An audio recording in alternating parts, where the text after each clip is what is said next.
হরে কৃষ্ণ, রাধে রাধে।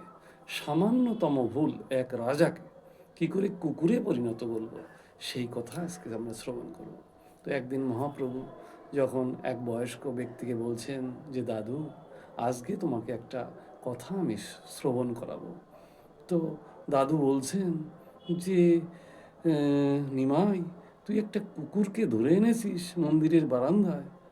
কি ব্যাপার? আমি তো বুঝতে পারছি না, তুই এত জ্ঞানী ব্যক্তি হয়ে এক পশু অর্থাৎ কুকুরকে তুই ধরে এনেছিস এই মন্দিরে কেন?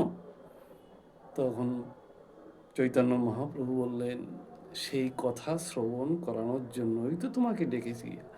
আজ আমি তোমাকে সেই কথাই শ্রবণ করব। কেন এই কুকুর জন্ম পেল একজন রাজা থেকে? বলি, ও এক সময় রাজা ছিল? বলে, হ্যাঁ, বহু বহু বহু যুগ আগে ও এক সময় রাজা ছিল এক রাজ্যের। ওর একটা ব্রত ছিল। কি ব্রত? নিত্য 11 জন সাধুগুরু বৈষ্ণবকে ও সেবা করাতো রোজ। প্রতিদিন ও 11 জন সাধুগুরু বৈষ্ণবকে বৈষ্ণব সেবা করাতো। তো আমি অনাদি আদি গোবিন্দ, তখন আমি পরীক্ষা করলাম যে আজ ওকে আমি কৃপা করব। তাই ওর বাড়িতে আমি উপস্থিত হব বলে নদীর কূলে বসেছিলাম। নদীর কূলে কী সেজে বসেছিলাম? একজন রোগগ্রস্ত ব্যক্তি হিসেবে।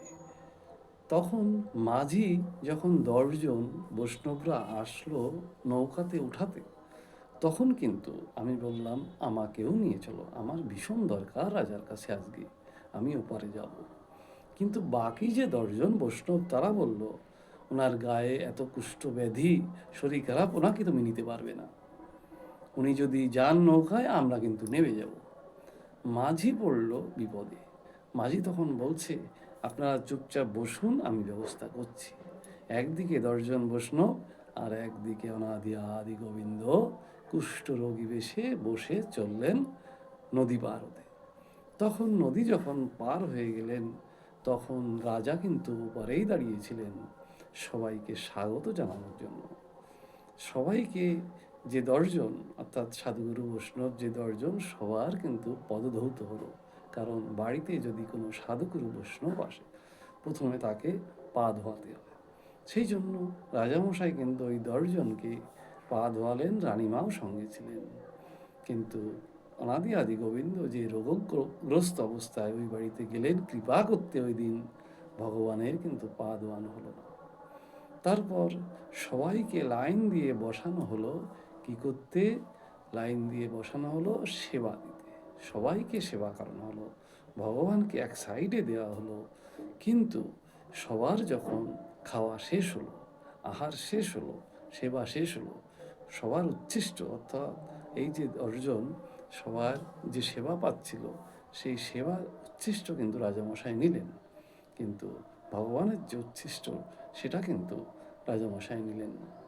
বলছেন রাজামশাই যে, ওই উচ্ছিষ্ট আমি সেবা করব না, ওই উচ্ছিষ্ট তুমি কুকুরকে দেবে।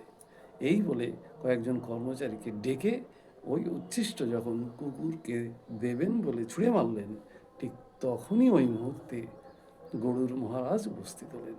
কারণ যেখানেই ভগবান থাকেন, সেখানেই গরুর মহারাজ অবস্থান করেন। সেই গরুর মহারাজ প্রকট যখন হলেন, তখন কিন্তু রাজামশাই জিজ্ঞেস করলেন, গরুর মহারাজ, আপনি এখানে? বলে, এখানে ভগবান আছেন, তাই আমি উপস্থিত হয়েছি। বলে, কোথায় ভগবান? বলে, ওই যে এসছেন আপনাকে কৃপা করার জন্য আজকে, কিন্তু আপনি যে অপরাধ করেছেন তার ফল আপনাকে কুকুর জন্ম নিতে হবে, আপনি যে অপরাধ করেছেন।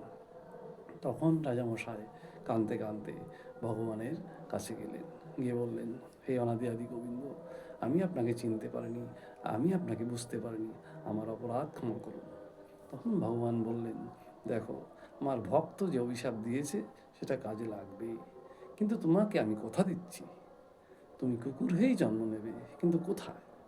নবদ্বীপ ধামেই তুমি কুকুর হয়ে জন্ম নেবে, আর আমি চৈতন্য মহাপ্রভু রূপে ওখানেই আমি প্রকট হব, তখন তোমাকে আমি উদ্ধার হব। এই সেই কুকুর, আর আজকেই ভগবান সেই কুকুরকে উদ্ধার করবেন। হরে কৃষ্ণ, রাধে রাধে, ভালো থাকবেন।